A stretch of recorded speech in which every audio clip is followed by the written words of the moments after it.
Hi everyone, welcome to my channel. Dosa తయారీ విధానం ఎలాగో చెప్తాను. సూపర్గా ఉంటుంది. దోశ చాలా టేస్టీగా కూడా ఉంటుందండి. కలర్ఫుల్గా ఉంది, చూసారా?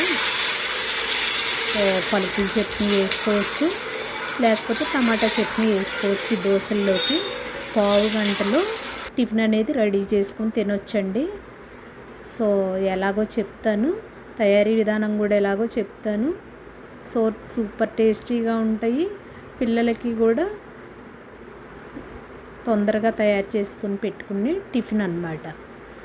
అప్పటికప్పుడు మనం పింట్లన్నీ ఏమి ఉండవు కదా, ఇలా కనుక తయారు చేసుకొని పెట్టుకున్నట్లయితే పిల్లలు ఇష్టంగా తింటారు. మనకి కూడా ఎక్కడికైనా వెళ్ళి వచ్చినా గబుక్కుని టిఫిన్ ఉండదు కదా, అలాంటప్పుడు ఇలాంటి టిఫిన్ తయారు చేసుకొని తినొచ్చు.